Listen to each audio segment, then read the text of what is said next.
Hello everyone, and welcome back to TARP, your new, weird, friendly podcast in the neighborhood. It's going to be keeping you company for the next hour or so. I am Sarah_Reaper, or Shariper, according to most, and with me I have my co-host. Greetings, Art of War here, constantly bringing insightful commentary on my own lack of knowledge. Amazing, as usual. So, I guess today marks our first official episode after the little pilot we had. Yep. Which, if I may say so, we had some sound issues, but other than that, nothing came crashing down and burning upon us, so I'm very happy with that. That means we can keep on going. Yeah, we have not been taken off YouTube yet, so until they do so, we will keep going. This is a threat. I mean, technically this isn't even a threat. We are gonna do this until they decide to remove us for saying something out of pocket. The day is coming. Soon it will happen. However, since we're starting our first official episode, I guess let me ask you, how have you been since the last episode we recorded?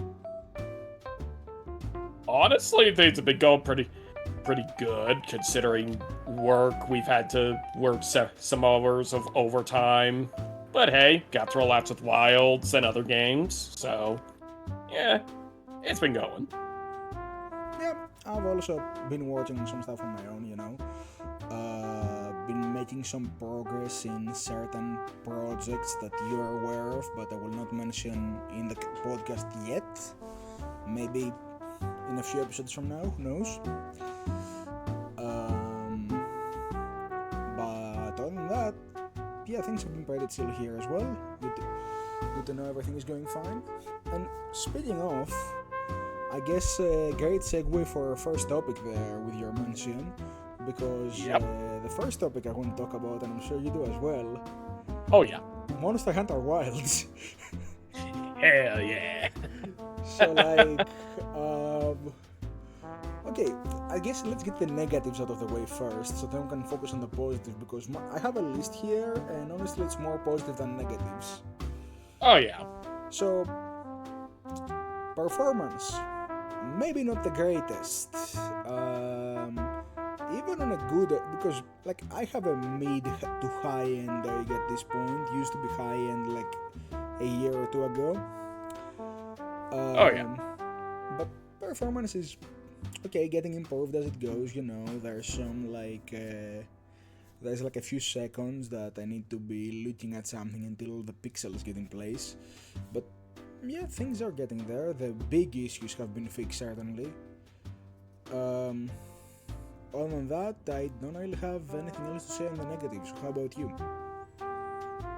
Honestly, outside of the performance issues, there really isn't much. I've heard about the whole weird loading problem where some textures aren't loading in properly, but honestly, I've barely encountered it. Well, I have heard that at all computers that run it on basically that have higher loading times, basically where the CPU GPU difference is not that great, things are more smooth. Yeah. My CPU is not really on par with my GPU, so I guess that's where the issues arise. I am loading very fast, however, because I'm running it on an SSD. I might just put on an HDD so it can load a few seconds slower, but at least that way the fidelity will look nicer. Yeah. Might. Well, you have to work with what you got. Personally, I don't really care about the textures that much. Performance is more of what I'm here for. I'm here for the gameplay. Yeah. Speaking of gameplay, personally, I really like the new stuff. A lot more focus on defense, a lot more methods of defending yourself against monster attacks. You don't just have to dodge. Oh yeah. I mean, dodge did get severely nerfed. You cannot just Superman dodge through everything anymore. The iframes ain't there a little much. But hey, at least we still can survive. Yeah, that is true. True. But on the thing of just straight up adding defense, I just do love the use of the offset attack on the different weapons. Like, obviously with me using switch axe, one of the issues I always had is just there was no good way to defend outside of, like you said, the Superman dodge or just dodge in general. But at least I have some way of being able to counter a monster to where I can at least survive a little bit longer, not rely on the dodging all the time. Yeah, like you run Charge Blade and Switch Axe, which one has offset, the other has a class. Oh yeah. So you have access to both of them. I run Greatsword, which has both, so that's great.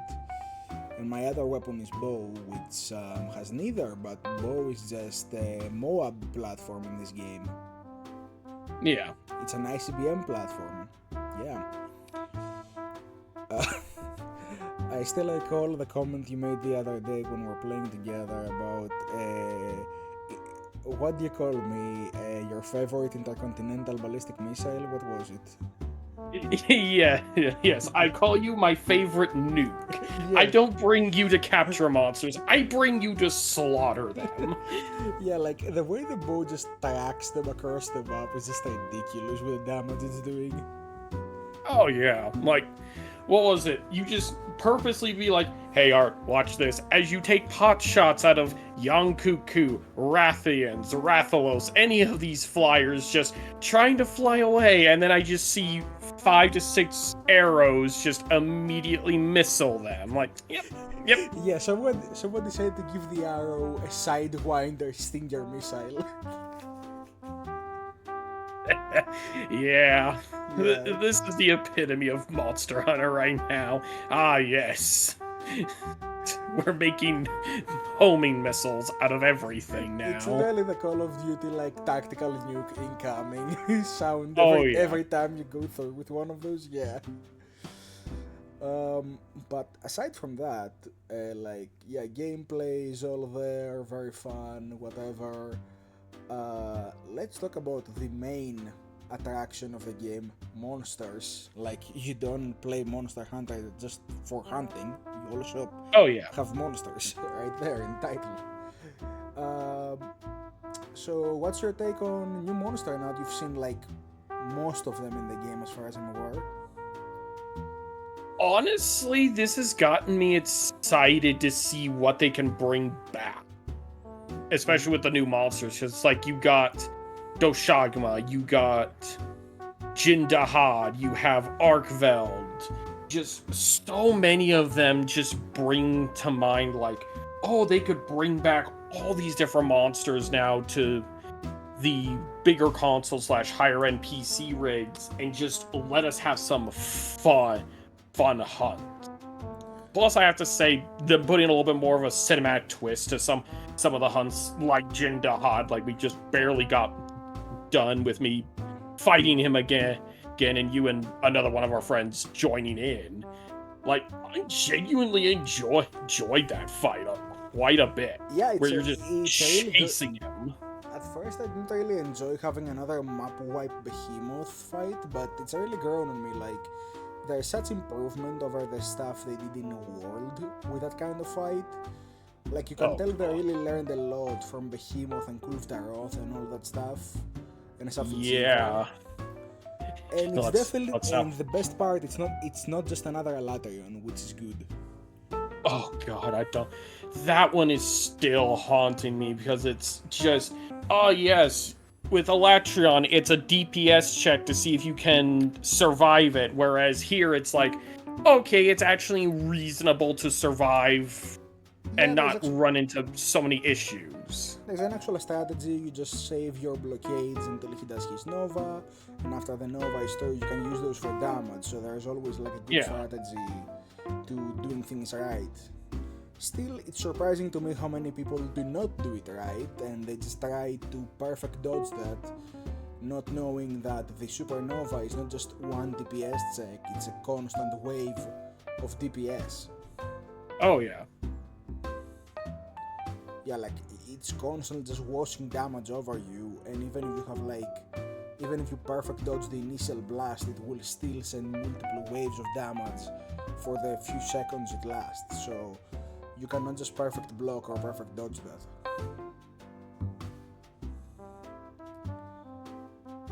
I don't know if there is a way to avoid it by using something like level 3 guard up and just perfect blocking all of it. But yeah, I don't know how you would do that even. Yeah. Like, I could try it, but I ain't gonna. I'm gonna be real with you, I ain't gonna try that. Yeah, no. But yeah, new monsters, I have to say, so far from the new monsters, I can easily tell you that my favorite one from like regular monsters that would just happen upon and fight is Dosagumo. Like, Dosagumo is just... I just love the mentality of a bear in the shape of a boulder that just doesn't have any problem picking fights with anything. Like the other day, we were fighting that guard in Arathalos, remember? Oh, yeah. And he goes up to a territory where Dosagumo whatever, and decides to have a turf war with it.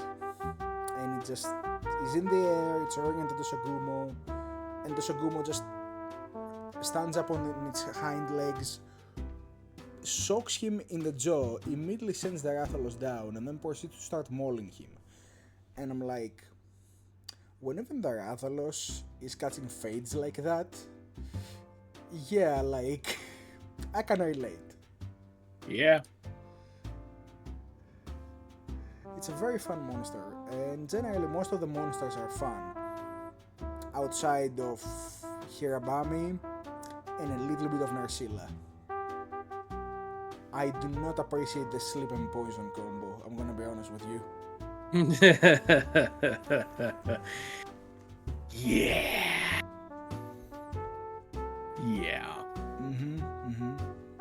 Pain. And Hirabami is just a tapeworm that we have to fight in the air, and I don't know how that monster design came by. I'm not a fan of it. His teams are fake. I don't know what to say. What was the controversial thing I said to you guys? Like, what was it? Yesterday. It was a couple days ago where I said he's not that bad. Like, I understand he's whore. He is not great, but I don't consider him that bad. And you guys were staring at me like, what did you just say? Well, to be fair, you have not yet done the fight where you have to fight like multiple of them in one scene. That is true. That is true. Yeah, so there's that. However, I guess we can't really talk about the game without also talking about the most important thing this time around, which is how much more emphasis they have put on an actual storyline. Oh yeah. Like, especially throughout low rank. On high rank, it's more like the traditional Monster Hunter type of storyline where you're going through like quest, doing investigation, all that. But lower rank, like, they really went very cinematic with it this time around, I think. Oh yeah. And yeah, I hear a lot of people having their own issues with the story being too hand-holdy when it comes to that, but honestly, it kind of makes sense when you consider they want to try and give you that cinematic experience. So there is going to be those moments of a handhold nature. Plus, Yeah. Let's be honest here, there are some games that are considered really good that also do a lot of hand holding. So I don't understand where they come with this argument half the time. I mean, here's the thing. You have to also remember that, like, that is until rank 10. From rank 10 until like rank 50, where you unlock your final quest for the time being, you're basically just free reign. Just go do whatever you want. Oh yeah. So like, the handhold part is only through low rank, which in my personal opinion, not a bad idea. Like, yeah, you should a lot of people are starting with Wilds, same way a lot of people started with World. Those are the two most impactful games in the series. Oh, When it yeah. comes to attracting attention, at least. I don't know how much it affects the community overall, but I can tell you that outside of the community that was before those two games are like the big hitters. And I mean, Oh, yeah. when we speak about charts and everything, it is also showing there. So yeah, you kinda need to have a more hand-holdy nature to teach people what is a hunter, because a lot of people who join now probably don't really know what is a hunter. Oh, yeah. Like, I'll definitely say, yeah, there are, like, people on YouTube who definitely go over, like, the different monsters, what are hunters, etc., in terms of the lore. But for people who are just jumping in, they're just going to be starting at ground zero. They know nothing lore-wise or monster-wise, so all of this is new to them. So it makes sense that, okay, low rank, you're going to be handheld, but it's teaching you what's going on. So then from there on, you can just do whatever you want. Well, here's the thing, and the other thing you said about like YouTube videos and stuff like that. That's one thing that like I can't really endorse from a storytelling perspective. Like, you shouldn't have to do extracurricular activities to learn the story of the game. And that comes from somebody who I do consider myself a huge fan of From Software throughout most of their games. Like, I've played through most of Dark Souls, I've played through Elden Ring, I had the fortunate opportunity to play some Bloodborne at some point, and I still regret not finishing it back then. As a Bloodborne fan, yes, you do need to finish it at some point. Well, I do, but the thing is I don't have access to it and only have Obviously. it for like a little period of time. But don't get me wrong, despite that, Bloodborne is still like high ranking among my favorites that they have ever done. In fact, among my favorites that I've ever played as games go, period. Oh, big time. But here's the thing, right?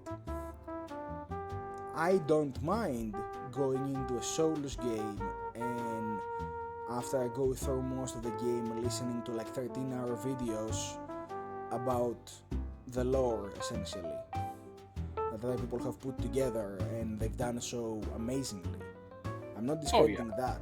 I'm just saying, generally it shouldn't be a case of people having to listen to like hours and hours of videos in order to find out like the basics of what is a hunter, how is this monster thing going, like how did this all come to be.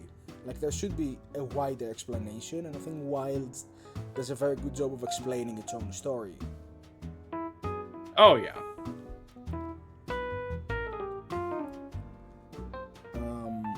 Also, to the extent of like the story itself, I have to say, I think one of the best moments in the story is how your character actually gets to interact with the others, which is somebody who started with World. I never really got to see that, and I'm fairly certain from what I have found out that doesn't really happen in the series. That was like a first of like your character actually interacting with others in the scenes in more ways than just body language. Yeah, because a lot of the previous Monster Hunters, you very much were just dropped in, pick your weapon, start hunting. There wasn't really a interaction with a story or really much of the characters outside of talk to your handler, talk to this person at once or twice, and that's about it. Yeah, and may I just say, they really did a good job of making us look cool in this game. Oh yeah. Like, amazingly so. And yeah, that's like how I feel about the story so far. Like, it looks great. I can't wait to see like if the next things that we're gonna see in the game, like Mizutsune and stuff like that, gets added with its own little bit of story, or if it's just, you know, typical special assignment, just go in and kill the monster. Yeah, honestly, I think that's... Oh yeah, honestly, I think that's something that they could actually do, is like, yeah, it becomes an optional, but let it have like its own little story of like this monster is now inside the territory, and maybe continue that as like an overarching story with the updates is these areas are starting to become much more, as the name implies, wild and untamed. More and more monsters are coming in full force. Like there's got to be something else going on that we're gonna discover over time, if you Indeed, will. indeed. And also, may I just say, on that extent, you could very easily do it like the special assignments were in World, where they had a little bit of story, but in the end Oh of the yeah, day, it was just here's a quick cutscene, now fight. Like yeah, you could very easily just go that route, just give it a little bit of story, utilize the characters and the tools you have put in your hands, and just weave it all into a narrative. Speaking of characters, gotta say I love the cast so far. Like every character, like they're all great. I know a lot of people have issues with certain characters, which I don't really have. Like I think everybody is operating as they should. Got to say Alma, huge upgrade compared to the handler. oh yeah. Like I could barely remember anything about the original handler outside of I did not like her for the most part. Like I think the only time she was good was when I just needed to do a quest real quick, and it's like, okay, that's it. See, here's the thing, my favorite part in the world is when we ditch her and go with a serious handler. Oh, big time. Yeah, like, she was a bad character, like, on all accounts.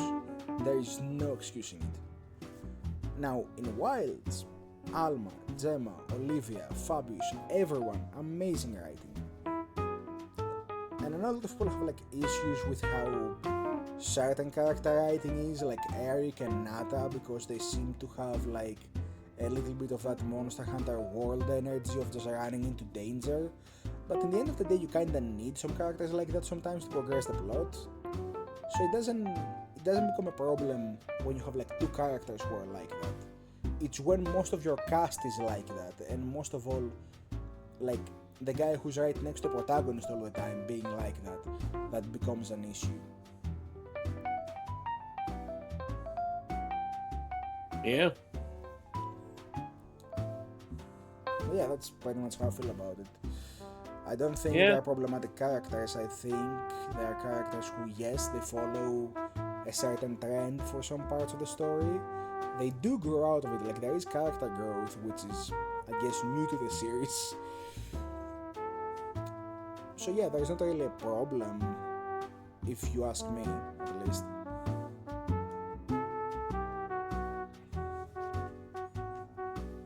Yeah.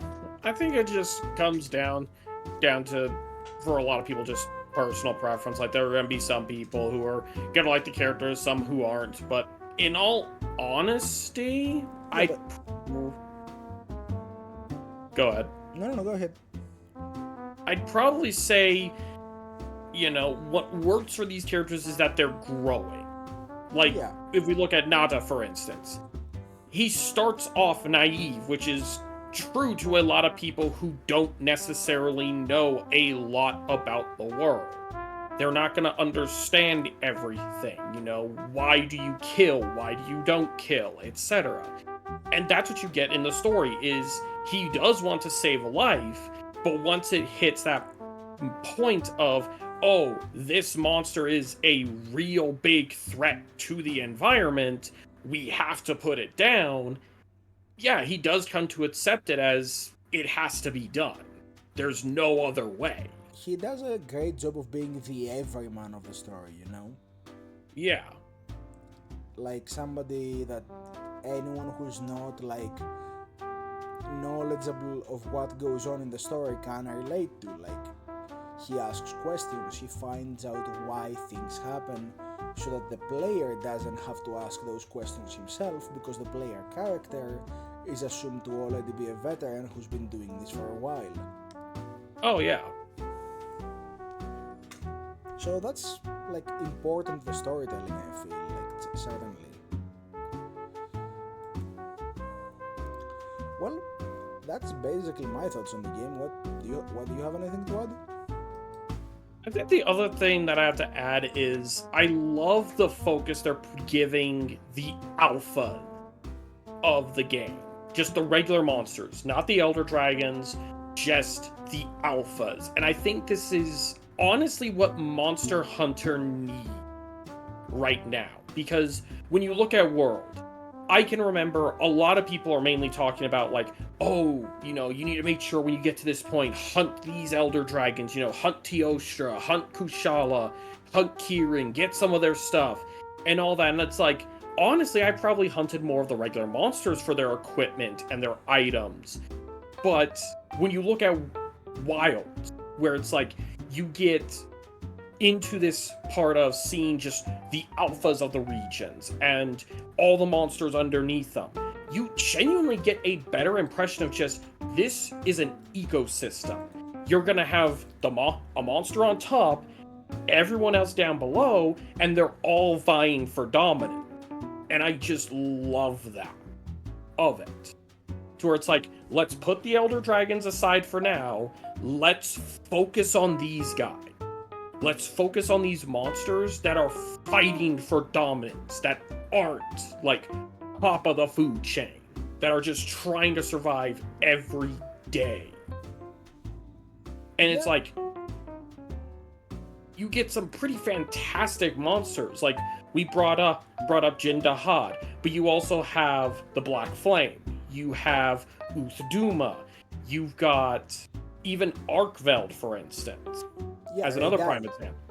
Yeah, Ray Dow. The Sparking Dorito. It's like, yes, the Golden Dorito himself. But it's like, just to explain that joke for a second, is that in the beta, one of our friends had issues with processing the game. So for like a handful of seconds, actually, when Ray Dow showed up in the map, it would just be a giant golden triangle for him. So he started calling him the Dorito. And it's just stuck the entire time. We have not changed it. Yeah. I mean, to be fair, it's not far from its true name. Yeah, that is true. But you get the sense that these alphas are prime monsters. Like, these guys are powerful. And it's like, this is honestly what we need to see more of in Monster Hunter is, yeah, you have your Elder Dragons and they're very powerful, don't get me wrong. But it's like, I want to see more of these alpha level predators coming to fight. Like we've spoken before off screen, we want to see Lagiacrus come back. Like, give us that big Leviathan similar to Jin Dahad. I would love to see some of like the bigger wyverns come back, like Ukanalis.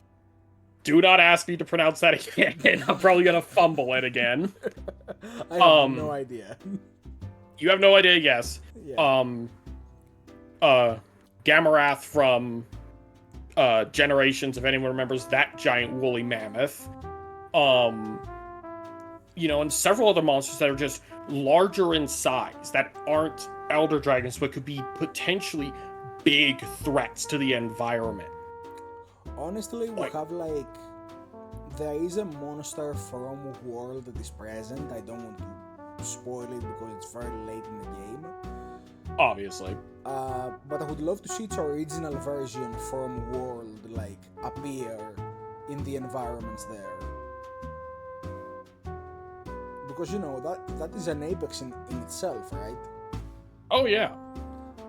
And also, speaking of having giant monsters appear, I want to see a Devil Jaw because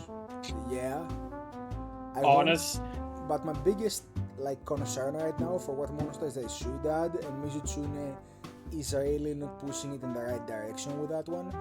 Is having played through all of the game myself and having done everything in the game so far, like I've done almost everything there is to do, every optional, every event, every mission, like there's only some very small mini game stuff that I haven't done.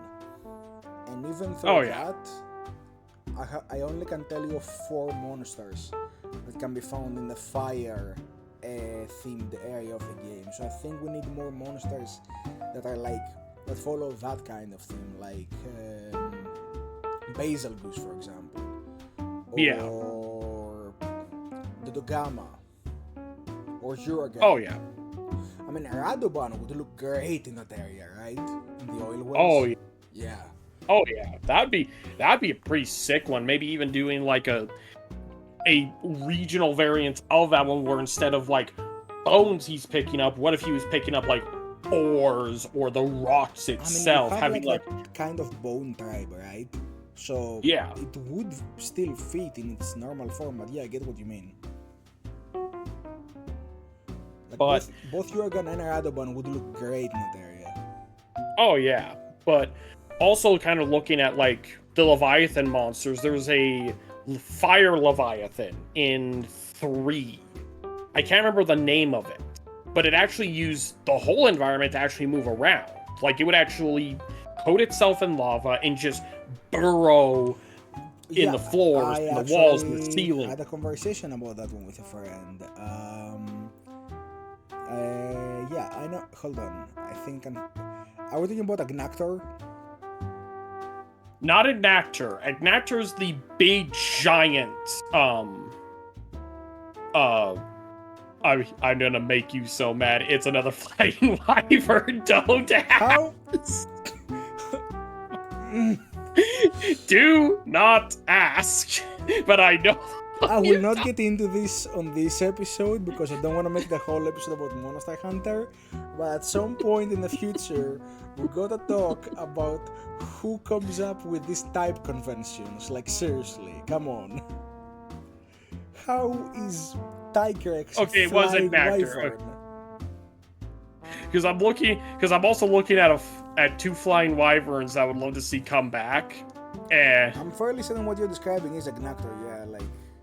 Yeah, Agnactor, and then you also got one from Freedom 2 that's called a flying wyvern, yet it's so bloody huge. It's got the similar problem. I don't want to hear it. Look, if Gravius is considered a flying wyvern, I don't want to hear it. Yeah. That's a conversation for a future episode, for a future me. It's not a conversation for right now me. I'm not going to go into our second episode already having a fit. Trust me. I'm saving that for content. That's for the future. Oh, trust me. I got one idea. I've also had to think long and hard about, like, I'm gonna have to discuss this because we've had this talk a couple of times in brief. It's actually, like, yeah, I do have a topic I want to spring at you before we get to anything else. This is like my second topic, technically. I think we both had the same first topic. But yeah. there is one thing I want to spring at you real quick. What's that? Just to give some backstory to the audience, first of all, story time with Hyper everyone.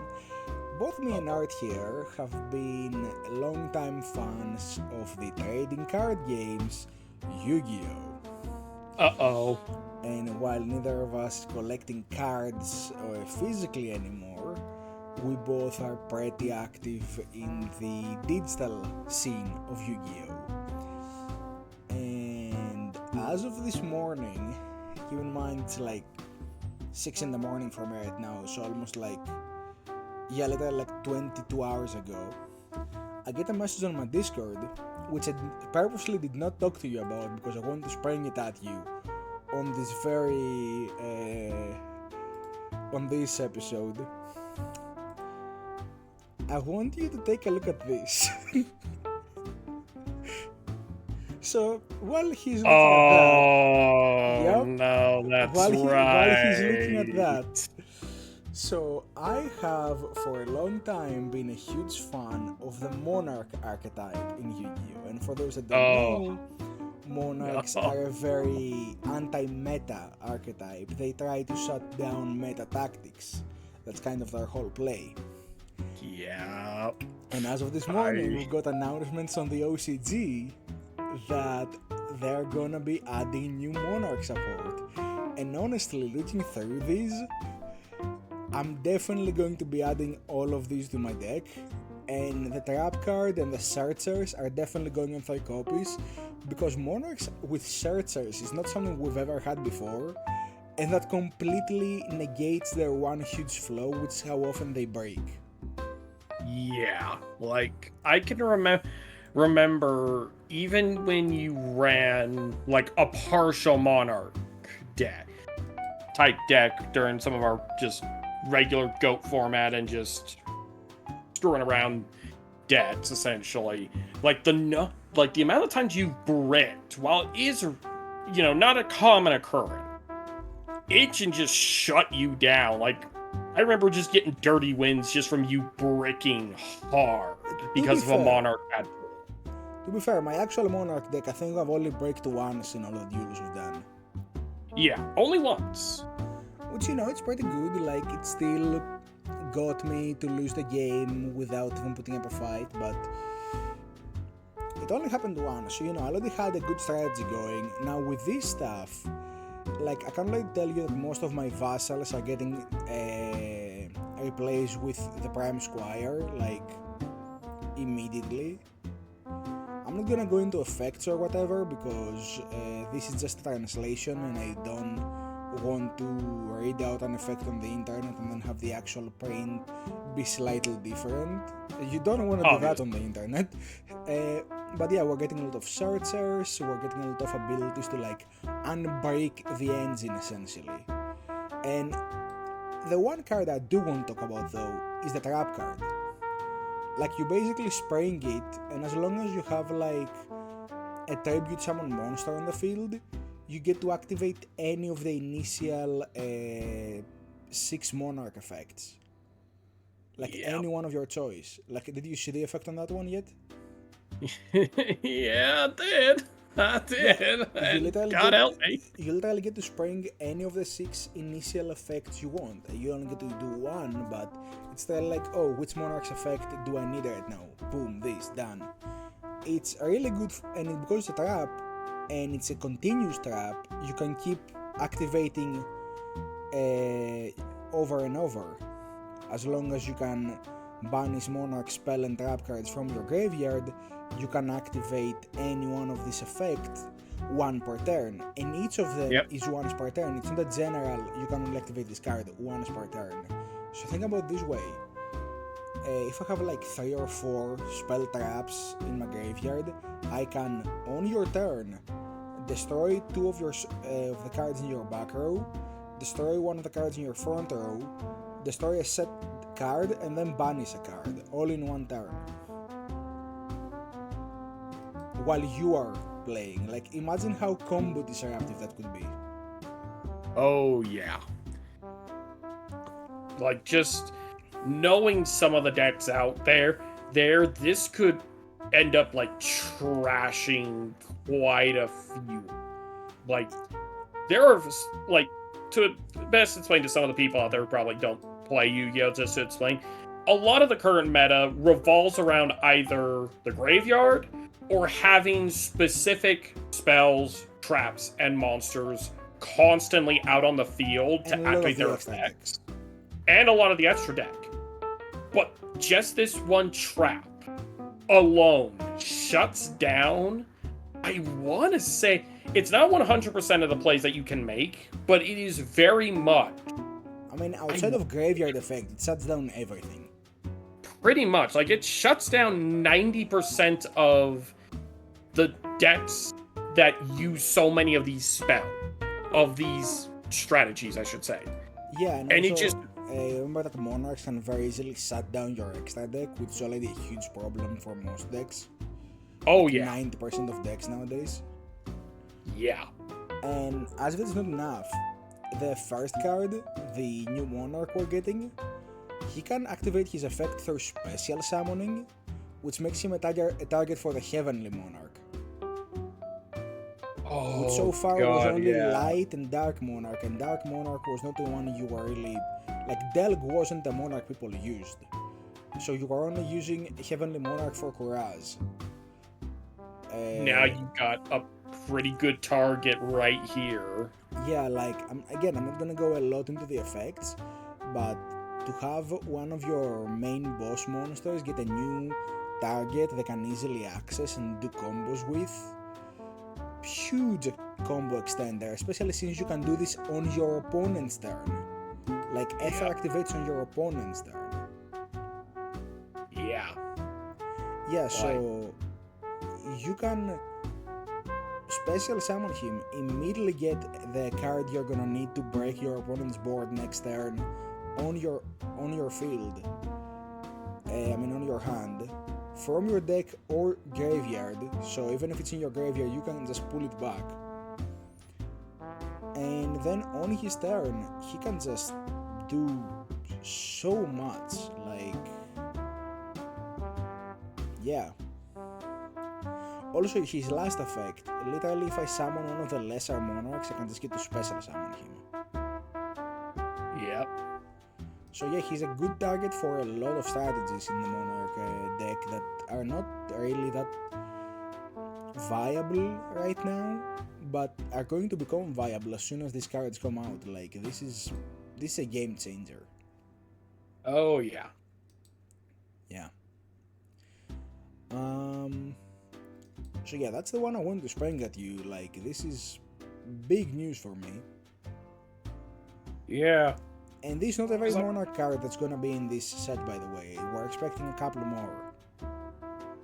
Which definitely has me interested to see what they're gonna bring out, because I remember and I will say this, I briefly saw like a thumbnail talking about, new Monarch support. Yes. And I'm like, and okay, also, interesting. This same deck, the same booster, is gonna have a lot of psychic support. So psychics and monarchs are hitting the field again. They start to look like Edison era all over again. Oh god. Here we go. Hey, look, I wouldn't mind going back to the Edison era, which in my opinion was second only to the GOAT era. Yeah. And GOAT era is the GOAT era because it's the GOAT era, like greatest of all time, come on.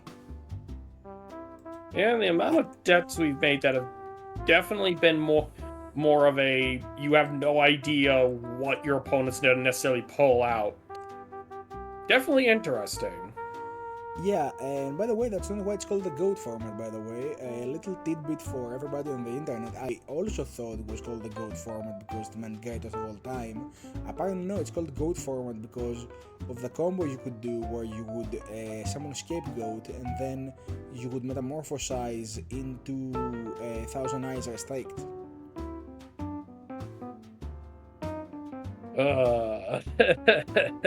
Yeah, like I know a lot of these terms go like over the head of anybody who has never touched Yu-Gi-Oh! But if I was to go over like what this all means, we would probably have to make this episode like 3 times the size of a normal episode. So maybe another thing for the future, at some point we should just have an episode where we just talk about Yu-Gi-Oh! I guess. Yeah.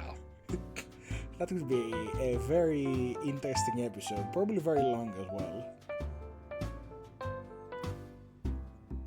Yeah, there's definitely quite a few that would definitely take a while. Like, one of the ideas I had just briefly being on this was like me having to because I know I've mentioned this several times that Transformers continuities are diverse but also can be confusing. So one of the ideas I had is like, I'm gonna have to explain this at some point. Not now. I'm just gonna say this. And that's yet a Soundwave in of is a bluish hue of purple in all of them.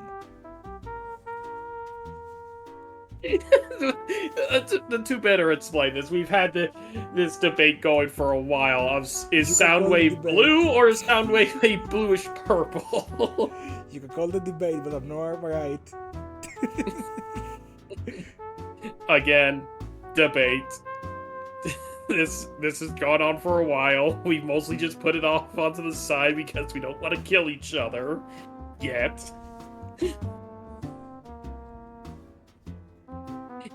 You make jokes about with being Pearl, and I could tell you there was a coloring error at one point that led to Soundwave being purple for a period of time. And oh boy, did he not look good! Whew, did it not look good. But that is a story for another time. Fair enough. Speaking of, you said you also have a topic you want to talk about, so... In terms of topics outside of Monster Hunter, some of the it's also just got me thinking about just like how games have progressed in both good and bad. A lot of bad recently. Oh. Because I've just been, well, it's mostly just been sitting here just kind of thinking like, you know, we get some great games like Monster Hunter, or we'll get like an Elden Ring or Black Myth Wukong. But then it's just like so many other games these days just been not great at the barest minimum. And I'm like, why? Like, what happened to so many games? Well, here's one video I saw and I kind of agree with on that topic actually. And not to hijack your topic or anything, but like, I did see this long, like 20-something minute video where it was like, nowadays games are tend to focus fidelity over actual game design. Yeah. And I think that's where a lot of what you are probably going to say stems from. Like, yeah, we have a much higher fidelity budget nowadays, but a lot of games suffer for it. Like, quality of life stuff and gameplay is either not there at all, or by the time it arrives, the game has already been out for a year or so. Yeah, but then I think where a lot of it just comes from is like, I can remember growing up back when I was playing quite a few games, mainly on consoles during like the PS3, 360 era and into the PS4, where it's like, I can remember really great bangers of games like Ozra's Wrath. If you remember the Transformers Cybertron games, War and Fall Cybertron. Yeah. The ones with the and keys. even, oh yeah, like, and even games I never got the chance to play at this point, like Metal Gear Rising. It's like, I can remember these games sticking out in my head as being solid gameplay. Like, visual-wise, they were stylized, but they weren't trying to be so fidelity rich. They put emphasis on the gameplay. They put you into these worlds. But then it's like, nowadays, I'm just sitting here like, outside of a few games, it's hard to be able to stick to like multiple games at once. It's like, I'd rather just stick to like 2 or 3 and that's about it. Yeah, at the same time, like, I will go ahead and say that there are a lot of games that, like, from back then that really stuck out. And honestly, like, one thing I did back in the day was just every game I had played back in that era, I also bought on my Steam account so I can play them whenever I want. Like, as you said, Metal Gear Rising, totally one of my favorites of all time. Son of Rome, if you've heard of that one. I do remember that game. one. Yeah, amazing game. Some of the old Fallout games, which I had them on PC, just not on Steam, and I bought them on Steam. Yeah. Some of the old Modern Warfare games, not the new ones. I have an issue with the new ones, but we're not gonna get into it. Yeah. The original Battlefront 2 for the PlayStation 2. God. I still have the physical disc. I really need to get a disc player so I can replay that. Oh, it's so much fun. Damn, nice. The original Space Marine, even though I played it like way later than it coming out, but still, amazing stuff.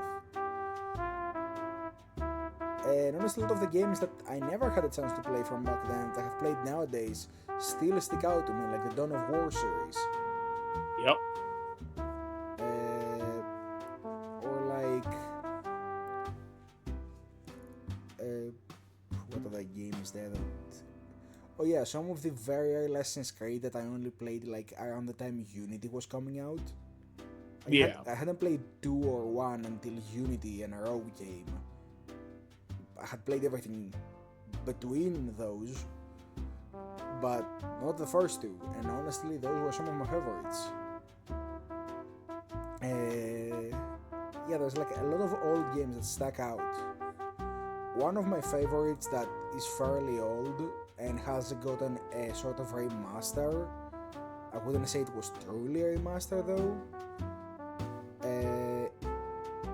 And would I say it's popular? I wouldn't say it was really popular. It was called Kingdoms of Amalur Reckoning.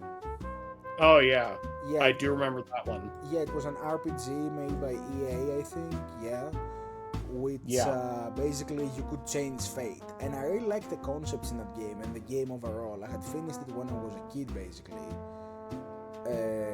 on PC, and then I have the original on Steam because at some point all my Origin games got transferred to Steam when they did the big merge. But I couldn't run the original on my current PC because the software of the original is too old. So when Reckoning came out, I just waited until it got on a good discount and I just went and played it again, and yeah, it was pretty great.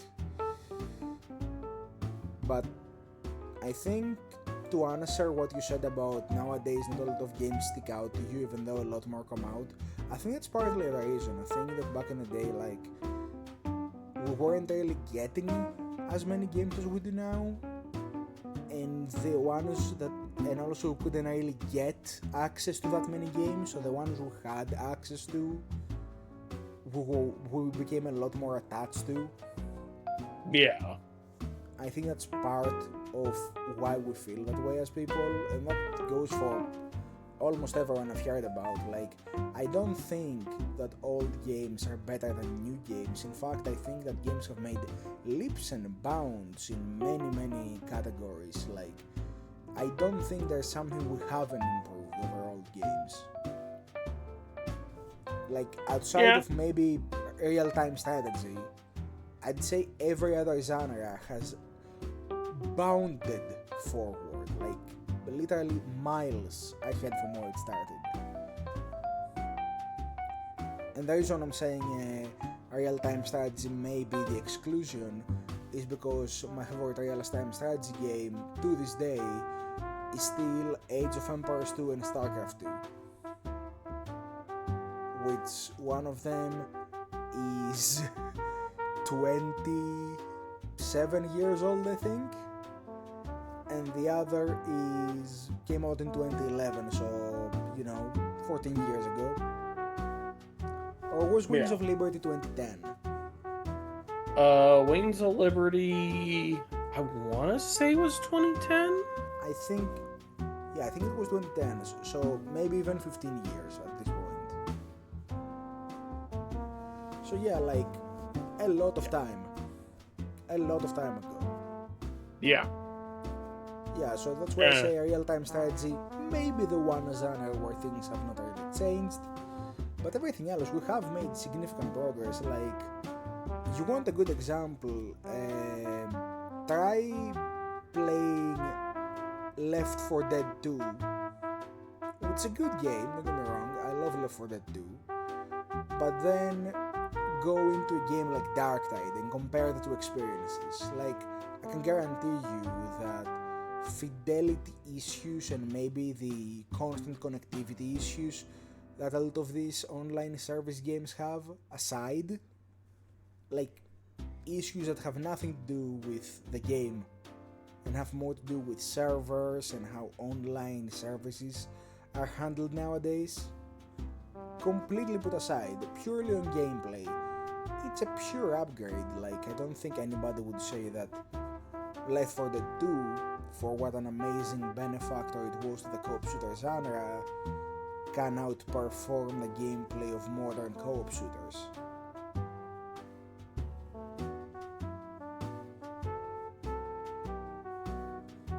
Yeah.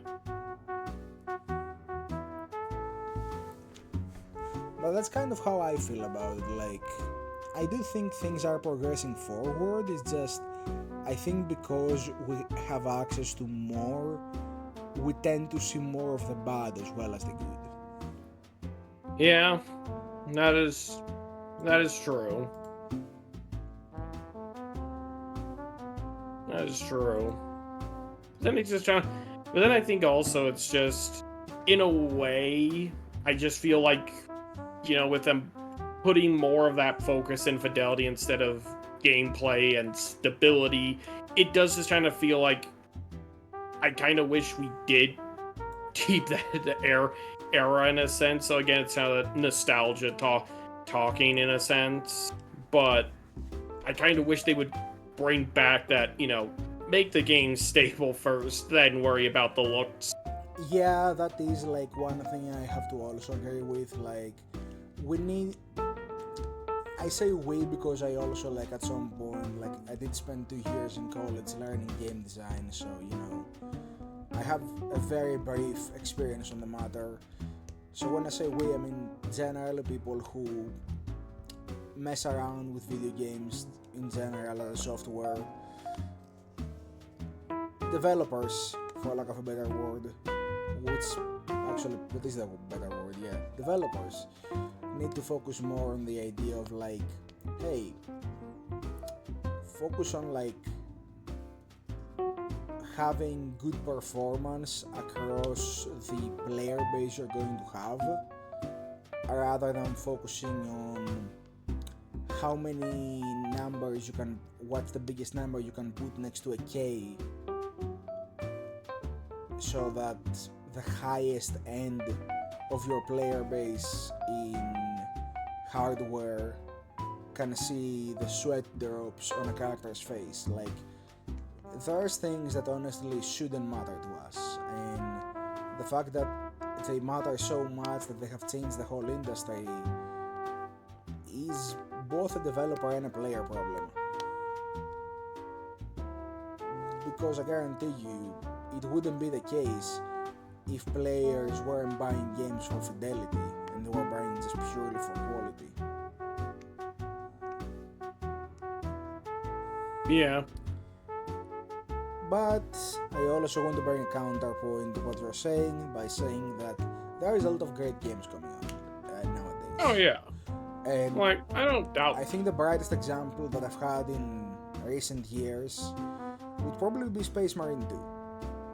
Like, Space Marine 2, you can say whatever you want about the gameplay, the combat, you can say whatever you want about it. You may not like it, but when it comes to the quality of life performance it brings, like the performance of the game, the visuals, everything, as long as you're within the parameters of what you need to run it, because it is a hardware intensive game, do not get me wrong, but as long as you can run it, it's a perfect game in my opinion. Yeah. And I'm sure that if you think about it, you can also think of, like, a lot of great examples, like Baldur's Gate 3 for example. Brilliant game. Oh yeah.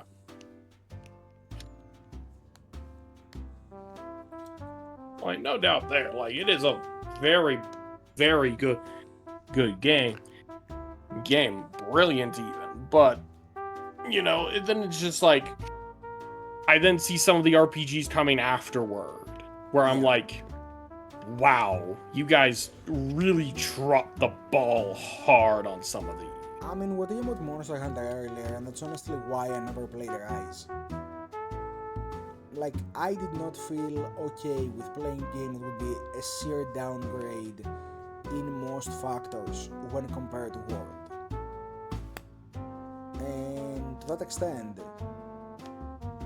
some people would say, how do you know if you've not played? Oh, I tried to play Rise, don't get me wrong. Like, I have my demo experience, I have my little experience of what I played outside of my account, like with some friends and stuff who are definitely going to buy it because they're fans of the series. But outside of those, what my experience with Rise was overall felt like a downgrade in every aspect. And can't, in good consciousness, just go along with that.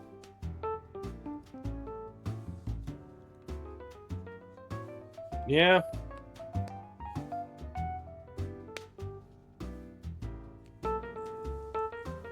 Yeah. It's also very hard to find just- good solo games nowadays, I will say. Yeah.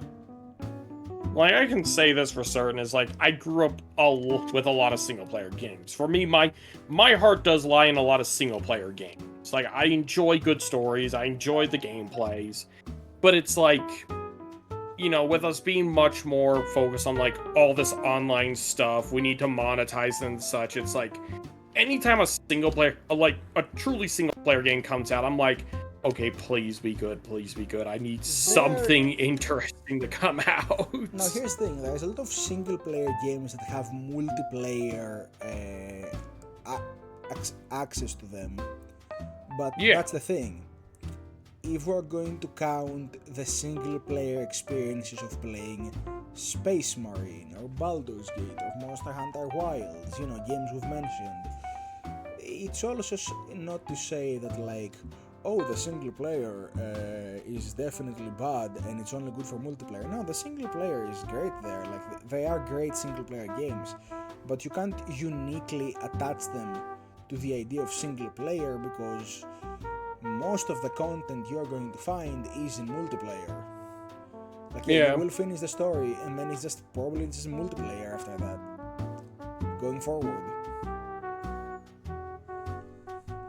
So while they are multiplayer games in some aspect, overall they're multiplayer games, you know? Yeah. Yeah, I understand, yeah. So yeah, the problem is good single player games that are thoroughly single player, very hard to come by. Yeah. It's also very hard to, like, you know, as you said, monetize them if they're going to be just a single person offline experience.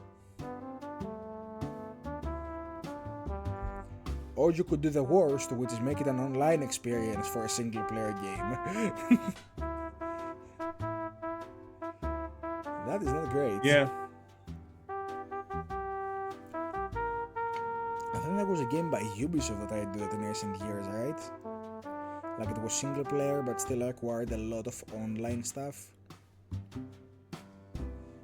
Yeah. Yeah, there was that at one point. Really gets annoying when even that happens still today. But yeah, that's all I have to say on that topic. Yeah. And from the looks of it, we have been over an hour for a few minutes now, so what do you say we start wrapping it up? Yeah, let's wrap it up. We got through a good couple topics. Yeah, I'd say we made so. good progress. We definitely spent half the episode talking about Monster Hunter, but yay, there is a couple more ideas in there in the latter half of the episode. Oh yeah. But yeah, overall, some Monster Hunter Wilds, some Yu-Gi-Oh, some ideas on modern gaming, I guess. I guess that's the second episode of TARP, and thank you all for watching or listening or whatever you did. It'd be weird if you just watched a static screen for an hour, but who am I to judge? Art, any closing message? Make sure to take in a good amount of all screen time. Enjoy listening to our soothing voices, and pray you don't run into a longsword user. I pray to the deepest heart you don't run into a longsword user. And I will second that. Thank you everybody for watching, and we'll see you the next time. This has been Sir Reaper, and have a good one, alright? Yeah, see you guys later.